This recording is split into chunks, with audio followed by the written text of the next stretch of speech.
అందరికీ జై జయ బాబా. బాబా అండి. అందరికి సులోచన గారు. జ్యోతి గారు నమో మెహర్ బాబా, వైదేహి గారి హారతి, సులోచన వాళ్ళు చలని నా స్వామి. మరి స్టార్ట్ చేసేద్దాం. అవతార్ మెహర్ బాబా కీ జై. ప్రభు ఇచ్చిన ఈ అవకాశంలో మనం కొత్త మూడో భాగం సత్య సంపద అనే పుస్తకాన్ని చదువుకునే భాగ్యాన్ని ప్రభు మనకి ప్రసాదించాడు కనుక ఒక్కసారి బెలబెట్ కార్డ్ చదువుకుని ఆ తర్వాత ప్రార్థనా గీతంలోకి వెళ్దాం.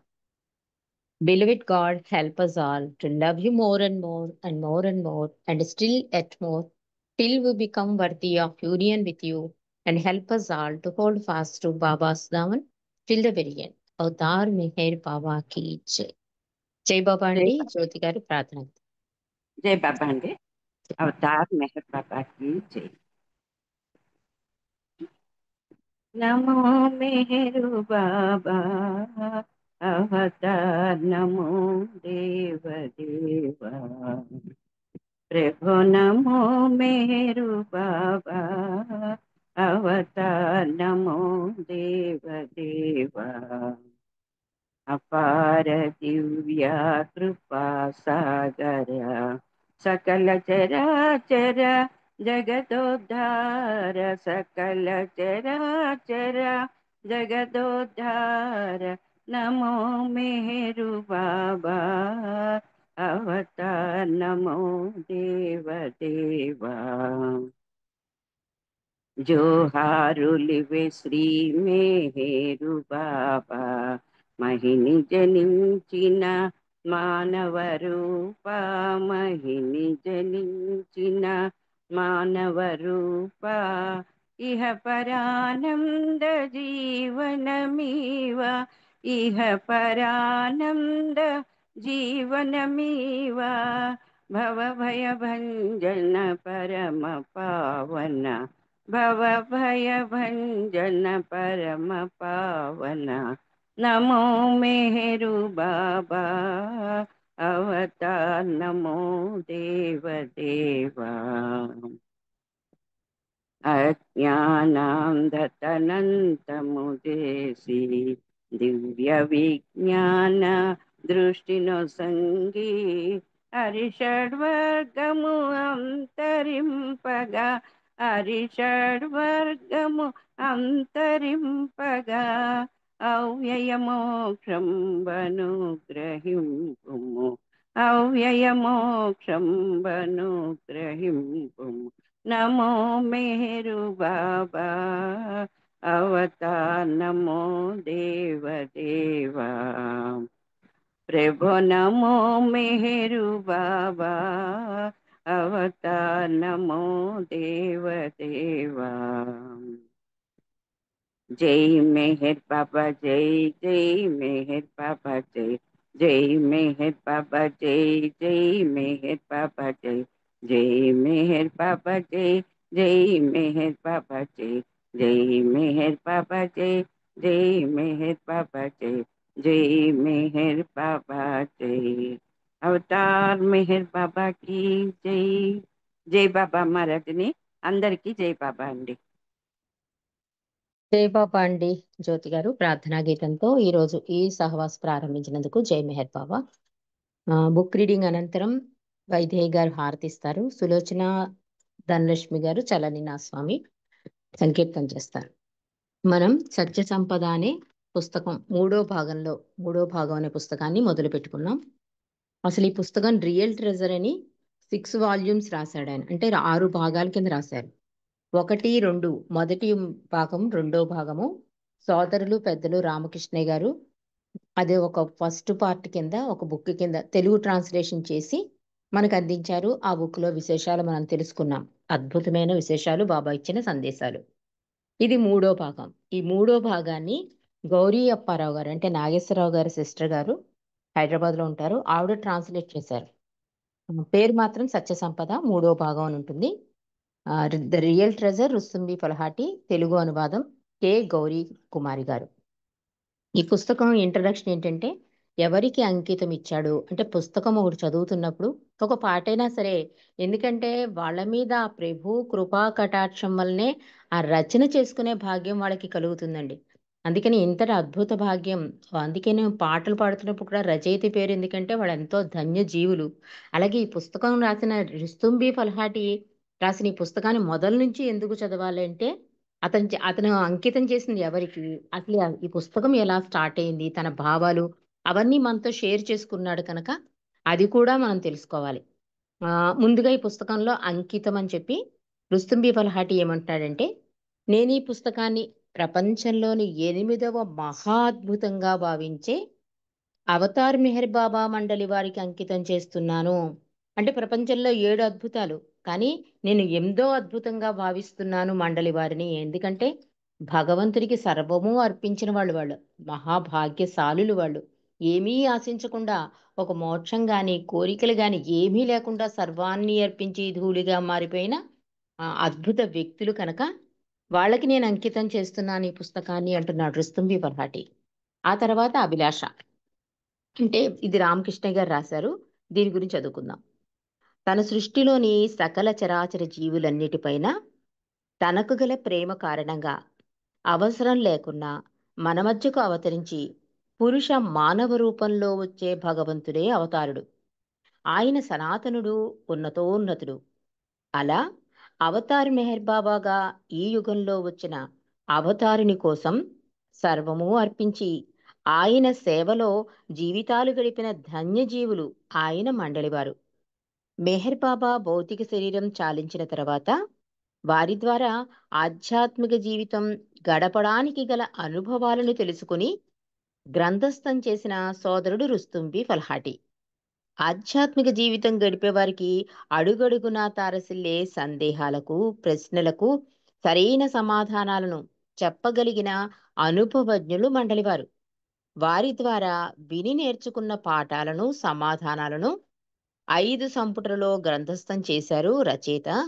వాటిలో ఈ పుస్తకం 3వ సంపుటి చెప్తున్న రామకృష్ణయ్య గారు ఇంట్రడక్షన్‌లో. అంటే నిజంగా అవతారుడు మానవ రూపంలో కిందకి దిగి వస్తే ఆయనే ఉన్నతుడు, ఉన్నతోన్నతుడు, సనాతనుడు. కానీ ఎక్కడో చదివానండి. నిరాకార రూపంలో ఉండే భగవంతుడిని విశ్వసిస్తారు తప్ప, ఆయన సాకారుడే కిందకి దిగి వచ్చాడంటే విశ్వాసం చాలా తక్కువ మందికి ఉంటుంది అంటారు. కానీ ఈ విశ్వాసం చూపించడం వల్ల మండలి వాళ్ళు ఏమయ్యారండి? ఆయన కృపకి పాత్రులైపోయారు. అందుకే ఇక్కడ ఏమని రాస్తున్నారు? అలాంటి అద్భుత వ్యక్తుల ద్వారా ఆధ్యాత్మిక జీవితం గడపడం ఎలాగో తెలుసుకుని ఈ పుస్తకాన్ని రాశాడు సోదరుడు రుస్తుంబి ఫర్హాటి అని చెప్తున్నారు రామకృష్ణయ్య గారు. అంటే ఆధ్యాత్మిక ఒక భగవంతుని వైపు అడుగులు వేస్తున్నామంటే చాలా అడ్డంకులు, చాలా సందేహాలు, చాలా ప్రశ్నలు వస్తాయి. ఇవన్నీ కూడా మండలి ద్వారా నేర్చుకున్న పాఠాలు అనుకోండి, సమాధానాలు అనుకోండి. మొత్తం 5 భాగాలుగా రాశాడు అని చెప్తున్నారు. చెప్తూ ఇది 3వ భాగం. ఈ 3వ భాగాన్ని మీరు చదువుతున్నారని చెప్తున్నారు రామకృష్ణయ్య గారు. మొదటి 2 సంపుటలను సత్య సంపద అనే పేరుతో అనువదించి ప్రచురించడం జరిగింది. ఇప్పుడు ఈ 3వ సంపుటాన్ని శ్రీమతి కె. గౌరీ కుమారి గారు ఇంగ్లీష్ నుండి తెలుగులోనికి అనువదించారు. ఆలస్యమైన దానిని ముద్రణా స్థాయికి తీసుకుని రాగల అవకాశాన్ని బాబా ఇవ్వడం మన అదృష్టం. శ్రీమతి గౌరీ కుమారి గారు తెలుగులోనికి అనువదించే పనిని చక్కగా సముచితంగా పాఠకులకు సులభ గాహ్యంగా చేశారు. అలాగే డిటిపి పనిని శ్రీమతి కవితారెడ్డి తప్పొప్పులు దిద్ది సరిచేసి పుస్తకానికి రూపకల్పన చేసే పనిని మురళీధర్ గౌడు ఎంతో శ్రమించి చేశారు. అందంగా ముద్రించి ఇచ్చారు.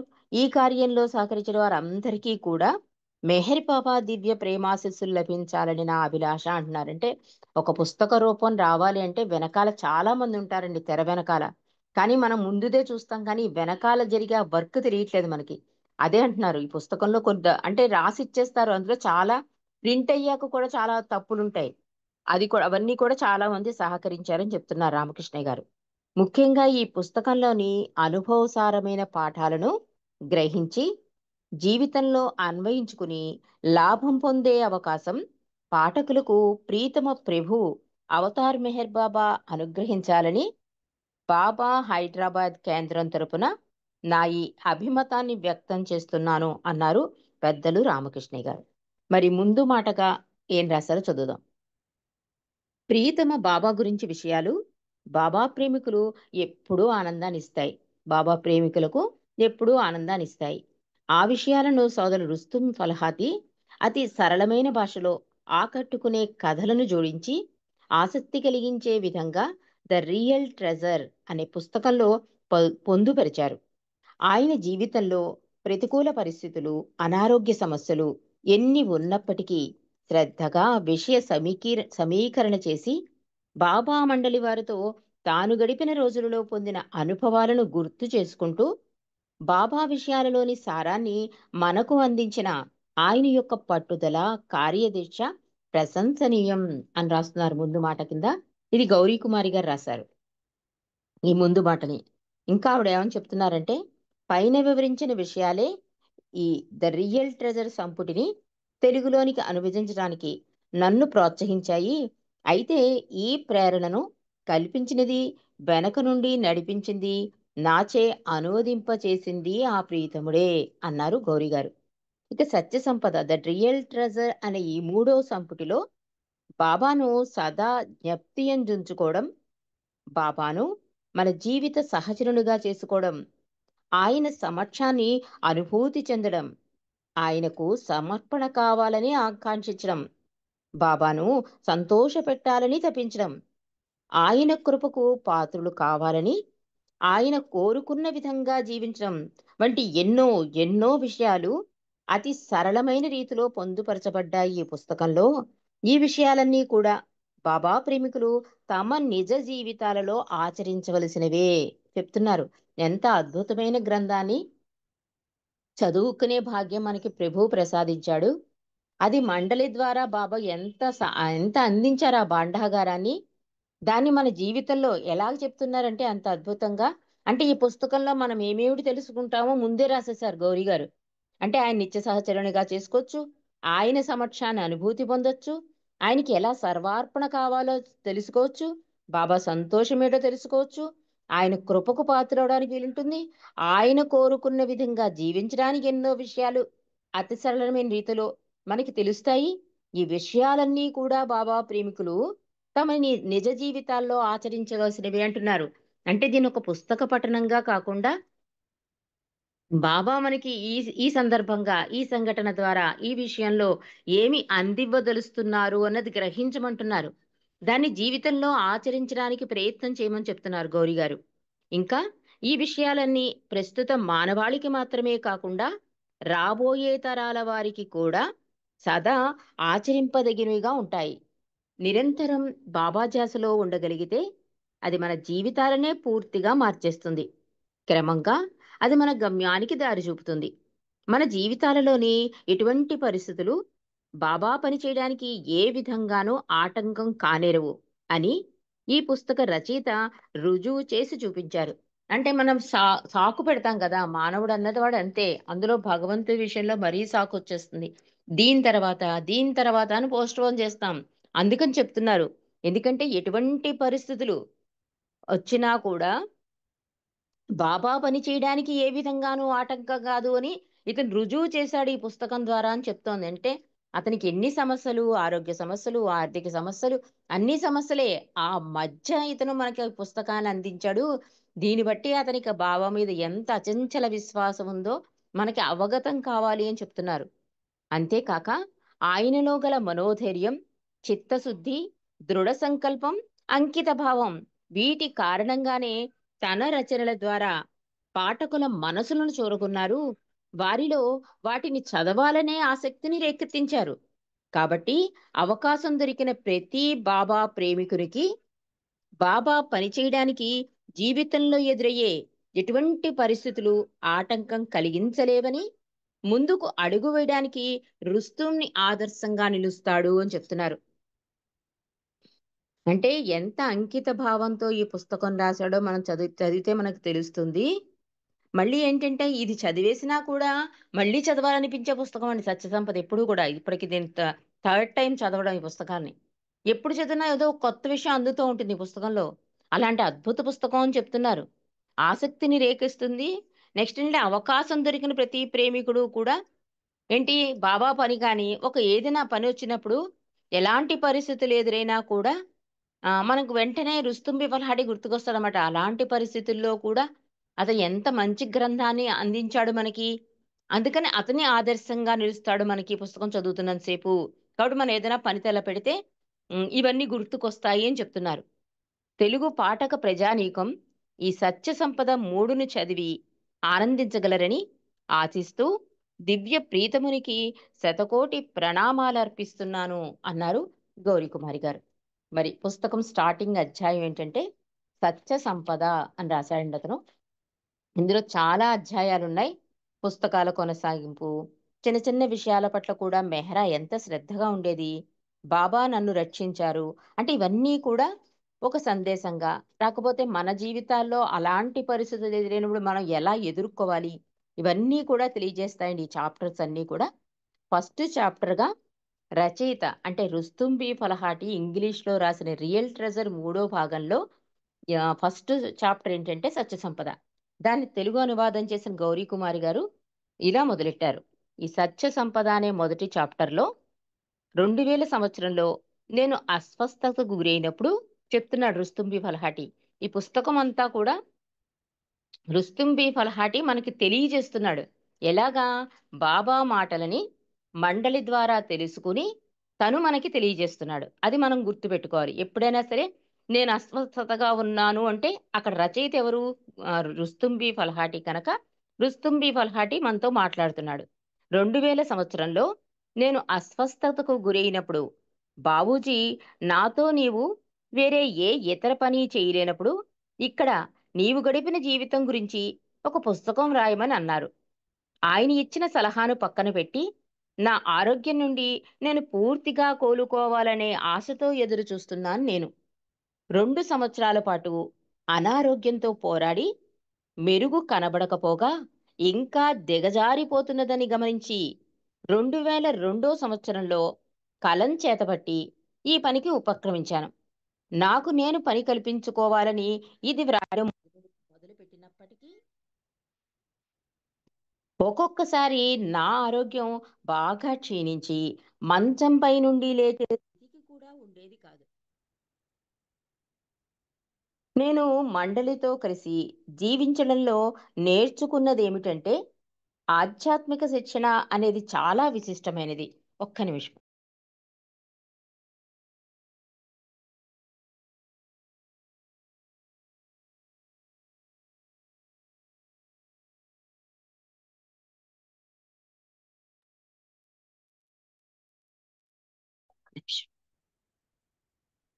ఆ!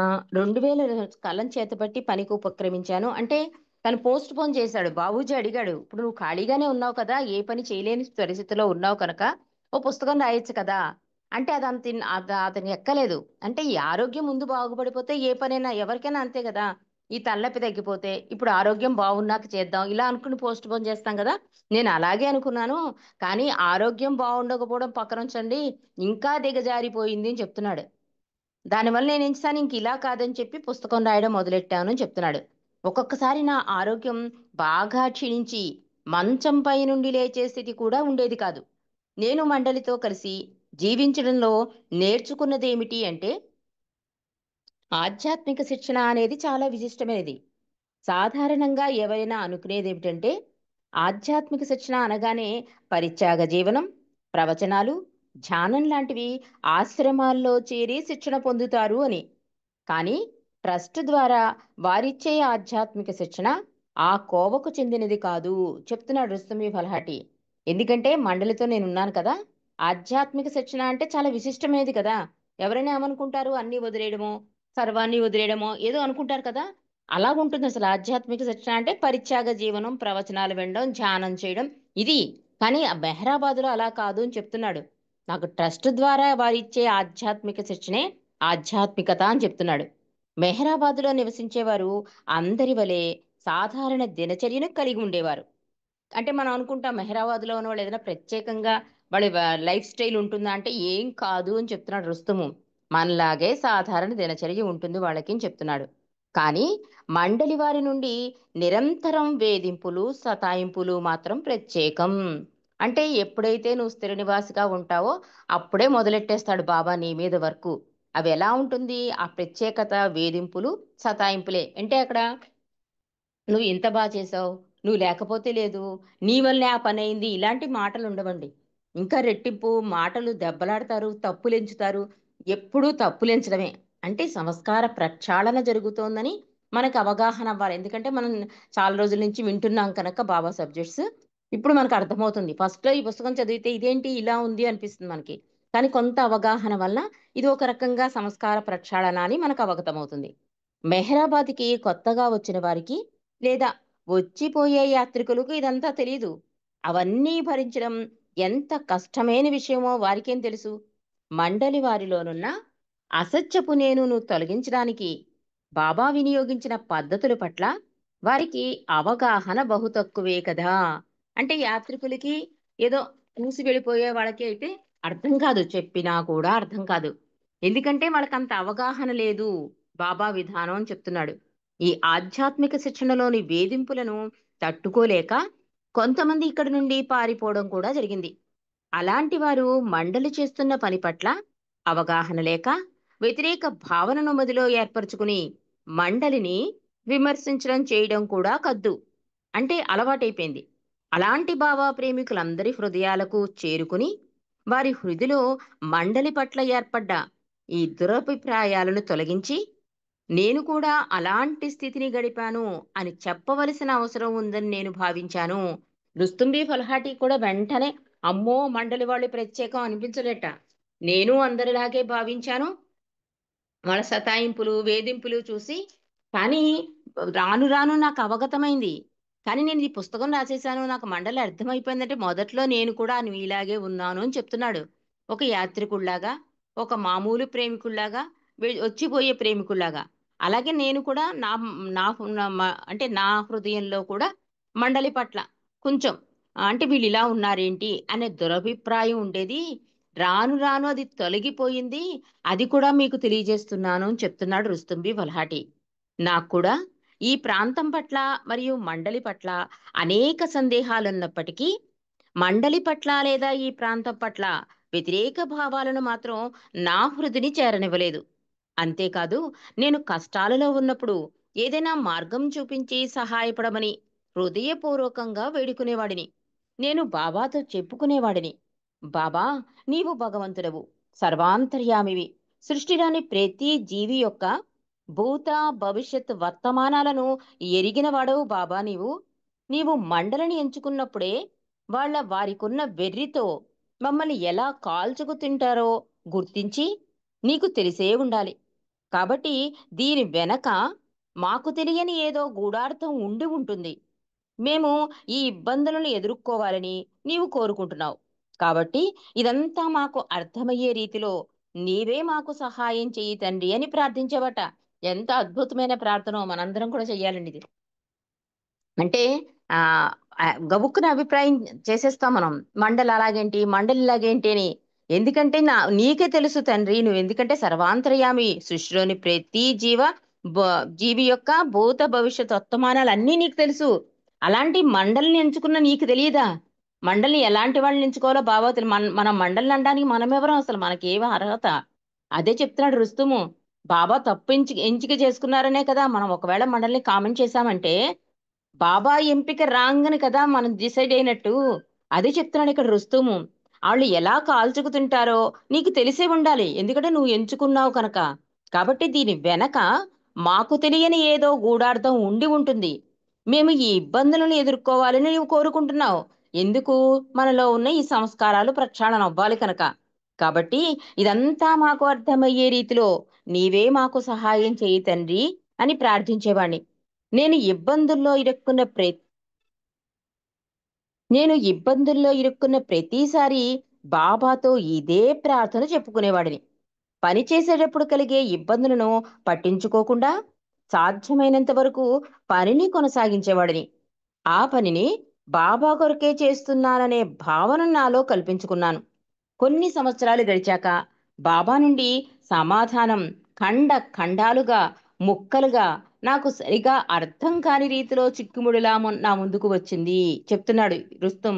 అంటే నేను ప్రార్థించేవాణ్ణి, కానీ అది వెంటనే సమాధానం రాదండి. ఎందుకంటే టైం రావాలి అంటారు చూసారా? ఆ టైం వచ్చే వరకు నా ఇబ్బంది నేను పడ్డాననే చెప్తున్నాడు. ఆ ఇబ్బందులు పట్టించుకోకుండా సాధ్యమైనంత వరకు పనిలో ఇన్వాల్వ్ అయిపోయేవాడిని. ఎందుకంటే ఇక బాబా కోసమే చేస్తున్నాను, బాబా కోసమే చేస్తున్నాననే భావన కల్పించుకునేవాడిని. ఎందుకంటే చాలా కష్టం. మాయలో ఉంటాం కనుక నేను లేకుండా ఏ రోజు గడవదండి. ఏ క్షణము, ఏ నిమిషము గడవదు మనకి. అందుకని ఇక్కడ ఏమని రాస్తున్నాడు రుస్తుంబి పలహాటి, నేను అనే భావన నాలో కల్పించకుండా బాబా చేస్తున్నాడనే భావననే కల్పించుకునేవాడిని నేను. అలా కొన్ని సంవత్సరాలు గడిచిపోయాక అప్పుడు నాకు సమాధానం కొంచెం కొంచెంగా, ఈ విషయంలో ఇది ఇలా అన్నాడంటే కరెక్టే, బాబూజీ అలా అన్నాడంటే కరెక్టే. అంటే అప్పుడు వాదించేవాడిని, వాళ్ళన్నీ తప్పులు చెప్తారు, వాళ్ళని సపోర్ట్ చేస్తారు, ఇలా వితండంగా ఉండేది. కానీ కొన్ని సంవత్సరాలు గడిచాక నాకు సమాధానం ఎలా లభించింది అంటే, ఖండాలుగా, ముక్కలు ముక్కలుగా, అంటే అర్థమైనట్టు. మళ్ళీ అంతలోనే అర్థమవుతుంది. మళ్ళీ అంతలోనే అర్థం కాదు. మళ్ళీ కొన్ని టైంలో యెస్ కరెక్టే వీళ్ళన్నది. మళ్ళీ అంతలోనే మళ్ళీ ఇరిచితో వాదన. ఇలా ఉండేది నా పరిస్థితి అని చెప్తున్నాడు. చిక్కుముడిలా అంటున్నాడు. ఈ పుస్తకం రాసేటప్పుడు ఆ ముక్కలను వాటి వాటి స్థానంలో ఎక్కడెక్కడ అమర్చాలో వివరంగా అర్థమైంది. ఆ ముక్కలు వాటి వాటి సరైన స్థానంలో అమర్చిన పిదప పూర్తి ఆకారం నాకు తెలియవచ్చింది. అదంతా నా ప్రార్థనలకు సమాధానంగా బాబా నాపై కురిపించిన కరుణావర్షమే అన్నారు రుస్తుంబి వరహాటి. అంటే ఈ పుస్తకం ఇప్పుడు ఒక ఒక అధ్యాయం చదివామనుకోండి, అది యాజ్ ఇట్ ఈజ్ గా అలాగే అక్కడ అలా జరిగిపోలేదు. ఆ సందర్భం జరిగిన కొన్ని రోజులకి సమాధానం వచ్చేది. అందుకని అక్కడ ఆ సంఘటన, ఈ సమాధానం, ఈ మధ్యలో ఈ గ్యాప్ లేకుండా రెండిటిని కలిపి ఒక చాప్టర్ కింద చేశాను అని చెప్తున్నాడు.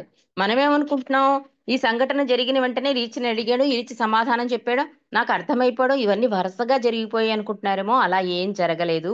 కొన్ని సంవత్సరాలు పట్టింది ఒక సంఘటనకి సమాధానం. అది కూడా ముక్కలు ముక్కలుగా వచ్చేది. వాటన్నిటిని ఒక చోట చేర్చి, ఆహా ఈ సందర్భంలో ఇది చక్కడక్కడ మాట చెప్పిన బాబా మాటలు అవన్నీ కూర్చి ఒక అధ్యాయం కింద రాశాను.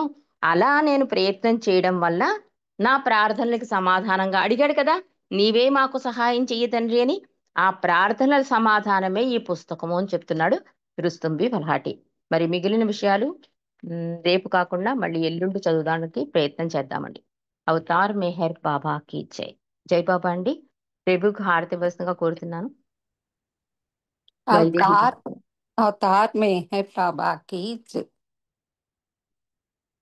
बुझावे नार जलतनी कर कुद रत्ने परमातु चलागी आश भक्तों ने के बख्शे नूरे मातु आयामो शत मेहरु बाबा चरण पर तुझ न दरिए सर खुदाना जात दीवा के फधई बे तो मेहरु बातू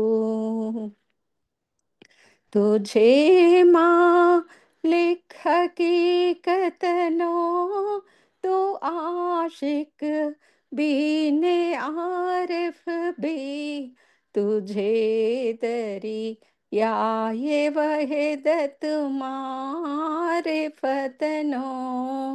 हो ही तू फातू हमोर है राम ने आए साले बख्श से ज्ञान इज्जत नो के तू पर महात्मा ज्ञानी छे नेमो तारे इरफातू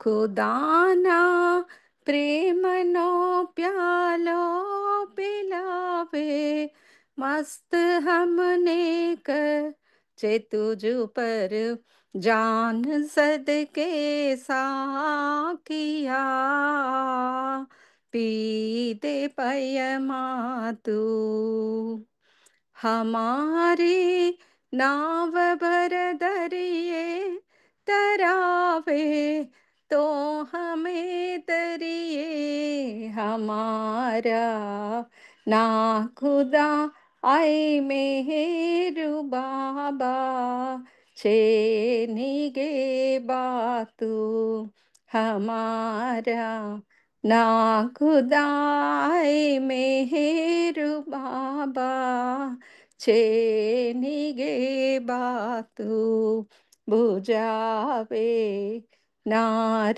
जल्लतनी ये कर कुद रत्ने फरमातु छेलागी आशु भक्तों ने के बख्शे नूरे मातु।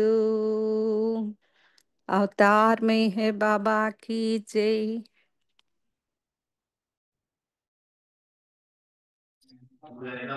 अवतार मेहर बाबा की जय।